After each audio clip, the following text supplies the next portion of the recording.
I'm Sav and this is Lacom Eats. Today we're gonna be making breadsticks just like Olive Garden. These breadsticks are soft, buttery, and absolutely addicting. Let's take a look at the ingredients.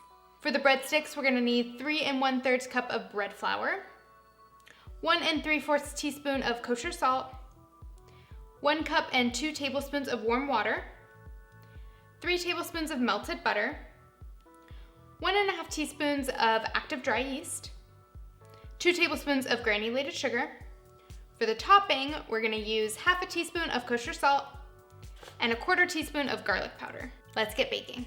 First thing we gotta do is activate our active dry yeast. If you have instant yeast and you wanted to use that instead, that's totally fine. You can just throw it in the bowl. You don't need to do this extra step. So we're gonna be using 1 1/2 teaspoons.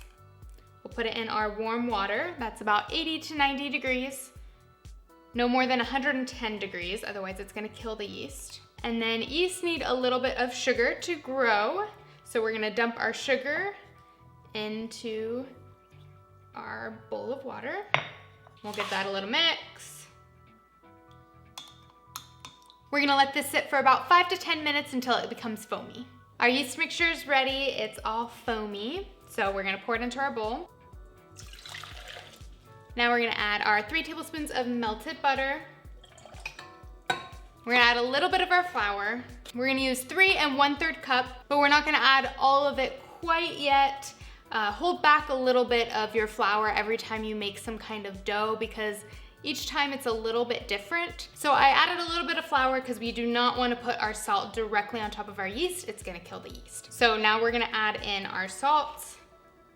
1 3/4 teaspoon. All right, I'm gonna add in the rest of the flour up to 3 cups. All right, so we only added 3 cups of our flour. I'm gonna give this a mix and then we'll see if we need to add a little bit more. And we're gonna knead it for about 5 to 7 minutes. All right, let's check on it. So you can see it's smooth and elastic. It's a little sticky, but not super sticky. So the way that we know that this is ready to rise is we're gonna do something called the window pane test. You're gonna do this with any kind of bread dough, like this breadstick recipe or my Swedish bun recipe. So what we're gonna do is we're gonna take off just a little clump of this, stretch it out, and you wanna get it almost like you can see through it like a window pane. See how it's able to stretch and it's not breaking. So that's how we know that the gluten has built up and it is ready to rise. So we're gonna take a large bowl. I put a little bit of oil in it so our dough doesn't stick. You can use baking spray as well. All right, and we're just gonna dump it in here. We're gonna cover this with saran wrap and let it rise for about 1.5 hours until it's at least doubled in size. I actually already have another batch of dough that has been rising for 1.5 hours.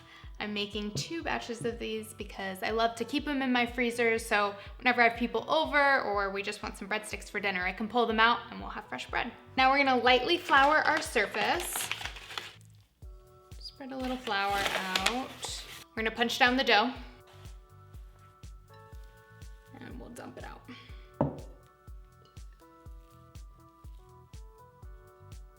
We're going to take our kitchen scale and measure it. I like to have even breadsticks, so you don't have to do this. They're gonna be about 12 breadsticks, so you can divide it into 12 pieces, but I'm gonna do it more exact.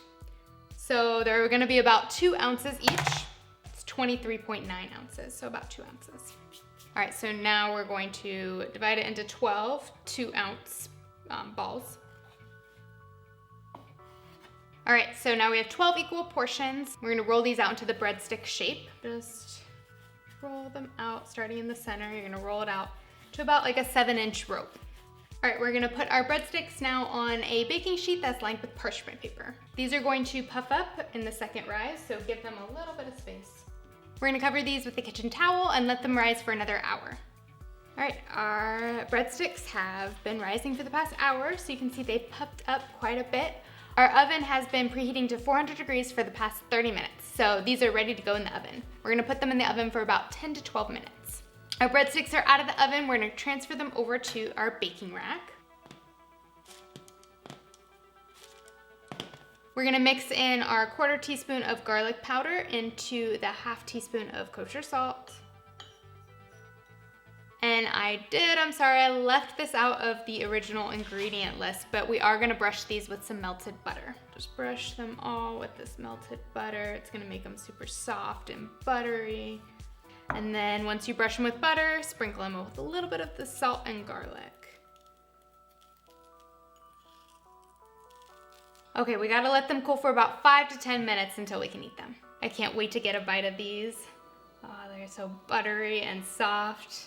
Let's go ahead and rip these open. Oh my gosh, so soft. Look at that inside. It's amazing. Let me take a bite.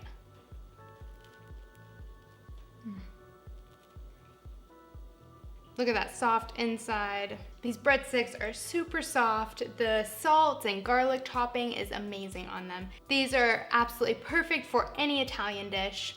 And actually, this video is in collaboration with my friend Selena at A Fairy Tale Flavor. She is cooking up a delicious chicken fettuccine alfredo dish. So check her out. Her link is in the description below. Make that pasta and make these breadsticks for the perfect Olive Garden experience at home. I hope you guys enjoyed my Olive Garden breadsticks recipe. The full recipe can be found on my food blog at lagomeats.com. I've got new delicious dishes coming out every week, so hit a like and subscribe below. I'll see you guys next time. Hey dough!